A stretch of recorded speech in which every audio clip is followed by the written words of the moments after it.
Hai, selamat datang di COSRX Academy 2020. Join the Master bersama Danang Wisnu.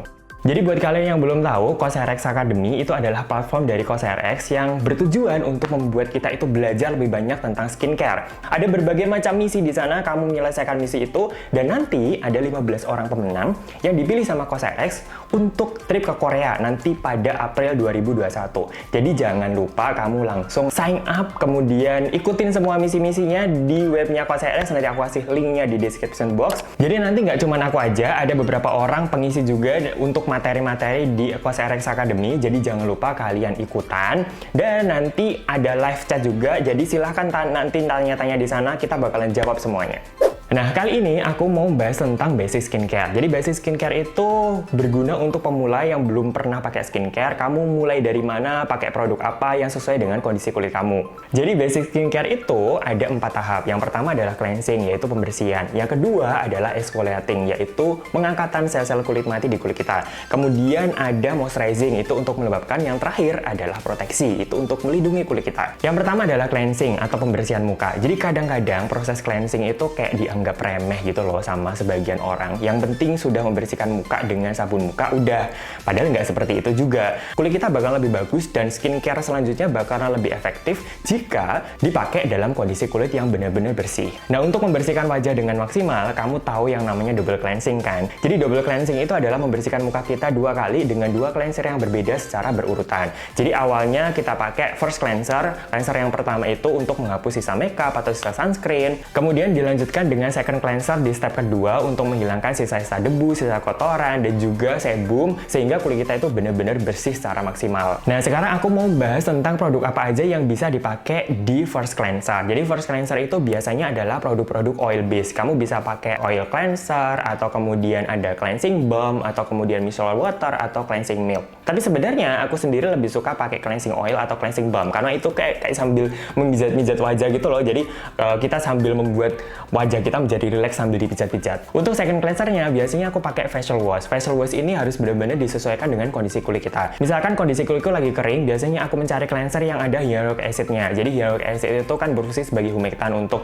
melembabkan kulit kita. Nah, kondisi kulit yang kering biasanya setelah pakai cleanser itu kan ketarik toh. Ketika dikasih dengan cleanser yang mengandung hyaluronic acid, maka dia menjadi lebih lembab. Selain itu juga biasanya aku menghindari ada SLS karena SLS itu efek sampingnya adalah membuat kulit itu menjadi kayak kering ketarik gitu loh. Untuk bisa tahu bahan-bahan itu, kamu bisa langsung cek di ingredients listnya. Jadi biasanya kalau ada di atas-atas itu biasanya komposisinya lebih banyak dibandingin yang bawah-bawah. Selanjutnya untuk kulit yang berminyak, biasanya produk cleanser yang dipilih adalah cleanser yang berfungsi untuk mengontrol produksi minyak kita, sekaligus berfungsi untuk membersihkan pori-pori. Biasanya mengandung salicylic acid, karena salicylic acid itu berfungsi untuk membuat pori-pori kita itu menjadi lebih bersih. Kemudian untuk kulit yang sensitif, biasanya kulit yang sensitif itu kan gampang merah, gampang iritasi gitu kan ya. Jadi biasanya dipilih cleanser yang low pH atau sesuai dengan pH kulit kita. Biasanya pasti ada tulisannya kayak low pH gitu. Kalau produk itu low pH yang sesuai dengan kondisi kulit kita, maka dia meminimalkan iritasi di kulit kita. Nah, aku suka banget sama low pH Good Morning Gel Cleanser ini karena dia itu selain sesuai dengan kondisi pH kulit normal, dia juga benar-benar bersih di kulitku dan dia itu tidak membuat kulitku yang lagi iritasi jadi makin tambah kemerahan. Jadi ini gentle banget tapi juga bersih. Kemudian yang terakhir untuk kulit yang acne prone atau gampang berjerawat, biasanya pakai cleansernya itu yang mengandung bahan-bahan seperti antibakterial, kemudian juga yang ada efek calming dan soothingnya, seperti di ekstrak Centella acetica. Karena kamu tahu kalau kondisi kulit kamu itu berjerawat, pakai cleansing yang harsh, yang kering, itu malah membuat jerawat kamu itu makin meradang, iritasinya makin susah dihandle, jadi nanti malah nggak sembuh-sembuh. Nah, pakai cleanser yang benar tuh seperti apa sih? Jadi biasanya pastikan dulu kulit kita itu basah dulu. Kemudian cleansernya itu kamu taruh di tangan. Jadi jangan langsung di muka nih, karena kalau di muka nanti penyebarannya agak susah. Jadi kamu taruh di tangan, kemudian kamu kasih air, kamu busakan, baru setelahnya kamu apply di muka kita. Kemudian sambil dipijat-pijat, dielus-elus gitu kan, supaya kotornya itu rontok semua. Baru setelah itu dibilas sampai bersih, kemudian dikeringkan dengan handuk yang bersih. Lanjut step kedua adalah eksfoliasi. Jadi eksfoliasi itu adalah pengelupasan sel-sel kulit mati di kulit kita yang berfungsi untuk merangsang pertumbuhan sel-sel baru. Nah, eksfoliasi ini penting banget terutama kalau kamu itu mengalami problem-problem seperti kulit yang kayak kurang cerah, kemudian warna kulitnya tidak merata, kamu merasa bahwa kulit kamu kusam gitu kan ya. Nah, itu penting banget mulai pakai eksfoliasi. Ngomong-ngomong, eksfoliasi alami itu terjadi selama 28 hari. Jadi sebenarnya kulit kita itu secara natural, secara alami mengalami eksfoliasi. Eksfoliasi itu ada dua macam. Yang pertama adalah chemical exfoliation, yang kedua adalah physical exfoliation. Kalau physical itu menggunakan bahan-bahan seperti scrub, kemudian ada brush, kemudian ada cloth atau kain gitu kan ya. Itu termasuk di physical exfoliasi. Kalau chemical exfoliation itu adalah yang menggunakan bahan-bahan kimia. Nah, itu penting untuk orang-orang di atas 25 tahun. Biasanya lebih efektif menggunakan yang chemical exfoliasi. Nah, buat kalian yang pemula atau mungkin di bawah 25 tahun, sebenarnya lebih disarankan pakai yang exfoliating toner karena exfoliating toner itu biasanya lebih gentle, lebih mild dibandingin yang bentuknya serum atau bentuknya krim. Nah, ada beberapa hal nih yang perlu diperhatikan kalau kamu baru mulai pakai exfoliating toner. Yang pertama itu adalah jangan langsung pakai tiap hari. Pakai mungkin sekitar 1 kali seminggu aja, sambil kamu observasi kulit kamu, evaluasi seperti apa kerjanya, baru kemudian kamu tingkatkan mungkin seminggu 2 kali atau seminggu 3 kali sampai kulit kamu merasa nyaman dengan exfoliating toner itu. Yang kedua, baca informasi di kemasannya karena setiap produk itu beda-beda cara pakainya. Ada yang seminggu cuma sekali atau 2 kali, ada yang bisa tiap hari, ada yang boleh sehari 2 kali gitu kan. Jadi kamu harus pastikan kamu tahu bener cara pakainya sesuai dengan petunjuknya. Kemudian yang ketiga, jangan eksfoliasi berlebihan karena kalau berlebihan kamu bisa menimbulkan iritasi di kulit kamu. Yang keempat, karena eksfoliasi itu membuat kulit kita itu rentan terhadap sinar matahari, pastikan kulit kamu terproteksi. Jadi kamu harus pakai sunscreen dengan benar, kamu reapply dengan benar, kamu pakai sesuai dosis yang benar, sehingga kulit kamu itu benar-benar terproteksi. Nah, kemudian yang tidak kalah penting yang mau dibahas adalah tipe chemical exfoliation yang cocok untuk kulit kita. Jadi kamu tahu ada AHA, ada BHA, ada PHA gitu kan ya. Nah, itu mana nih yang cocok dengan kulit kita? Karena mereka semuanya punya karakter yang berbeda-beda dan disesuaikan dengan kondisi kulit kita. Yang pertama adalah AHA atau alpha hydroxy acid. Jadi alpha hydroxy acid berfungsi untuk mengikis sel-sel kulit mati di permukaan kulit kita. Dia itu water soluble, jadi dia larut dalam air. Jadi dia itu tidak bisa menembus minyak di pori-pori kita. Nah, produk COSRX yang mengandung AHA, yang pertama itu adalah clarifying tonernya. Dia mengandung 0,1 glycolic acid. Nah, ini cocok banget nih buat pemula. Nah, kemudian ada yang AHA Power Liquid yang mengandung 7% glycolic acid. Nah, itu untuk treatment mingguannya. Kemudian ada BHA atau beta hydroxy acid.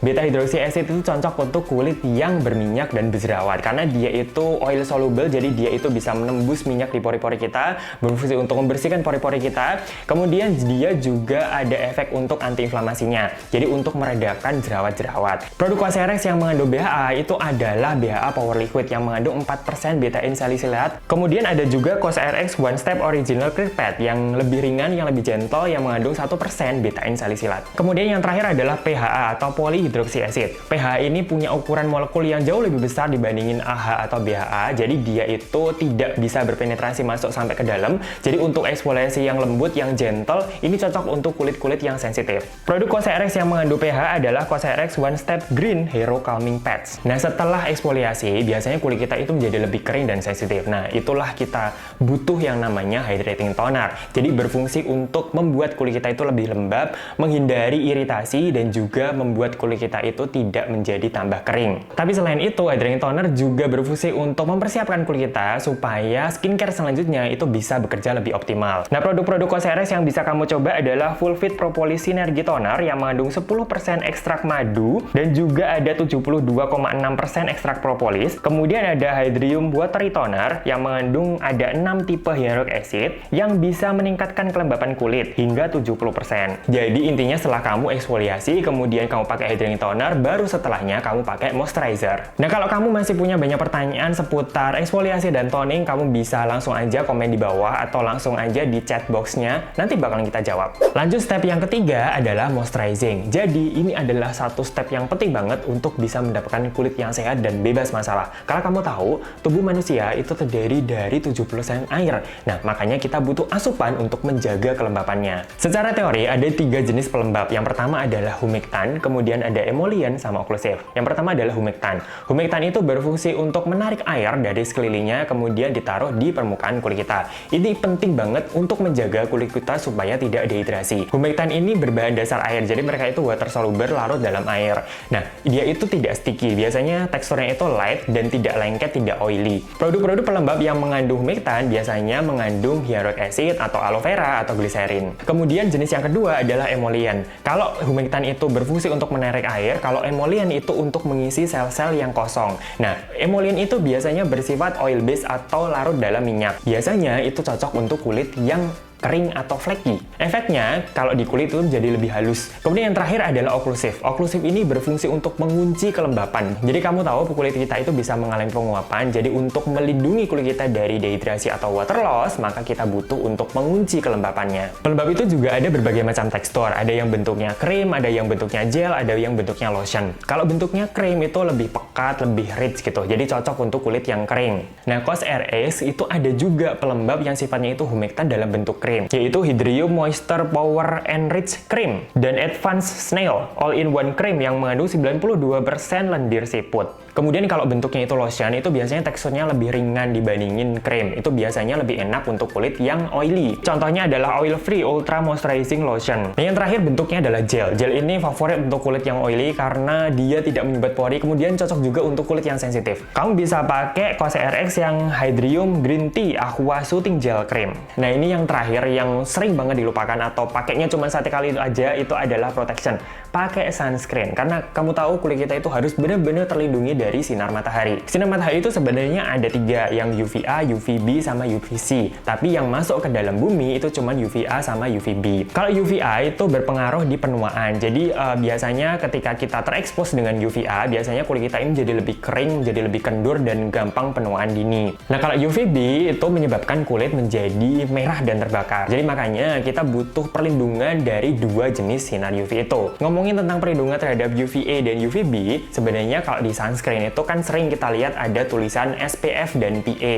Nah, SPF sama PA itu apa? SPF itu adalah tingkat perlindungan terhadap UVB. Jadi untuk menghindari kulit kita itu dari kebakar. Kalau PA itu adalah proteksi terhadap UVA. Dan untuk pemilihannya sendiri sebenarnya dilihat iklim kita seperti apa, kita kondisinya seperti apa, karena setiap daerah di dunia ini berbeda-beda tingkat kebutuhan proteksinya. Kemudian juga berdasarkan karakter kulit dari ras. Nah, kalau di Indonesia disarankan pakai SPF 50, dan jangan lupa kamu pakainya adalah setiap 2 jam sekali untuk reapply, karena sunscreen itu mengalami degradasi atau hilang efektivitasnya seiring berjalannya waktu. Jadi kamu harus pakai lagi supaya kulit kamu benar-benar terproteksi selalu. Nah, pastikan sunscreen yang kamu pilih itu ada tulisan SPF dan PA-nya. Kalau SPF-nya ada yang 50, ada yang 30, ada yang 25. Kalau PA-nya ada PA+, itu yang artinya adalah sedikit perlindungan terhadap UVA. Kemudian ada PA++, yang artinya adalah cukup perlindungan. Kemudian ada PA+++, plusnya ada 3, itu yang tinggi perlindungan. Kemudian ada PA++++,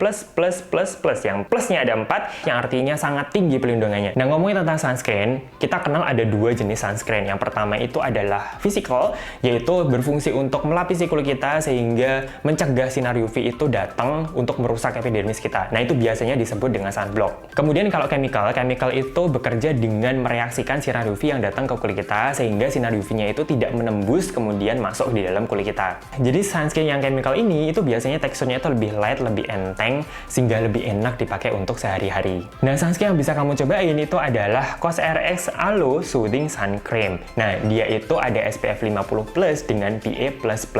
Dia juga ada aloe veranya, sehingga membuat kulit itu menjadi lebih kalem. Dia disebut sun cream karena teksturnya itu krim tapi enteng banget. Jadi light, nggak membuat kulit itu menjadi tacky, menjadi lengket. Dia juga nggak ada wet cast-nya. Jadi buat cowok-cowok yang takut kalau kulit kamu itu menjadi lebih putih atau kamu tuh kayak pakai bedak, nah itu penting banget tuh pakai sun cream yang tidak ada wet cast-nya. Nah, dia juga mengandung chemical dan physical sunscreen sekaligus.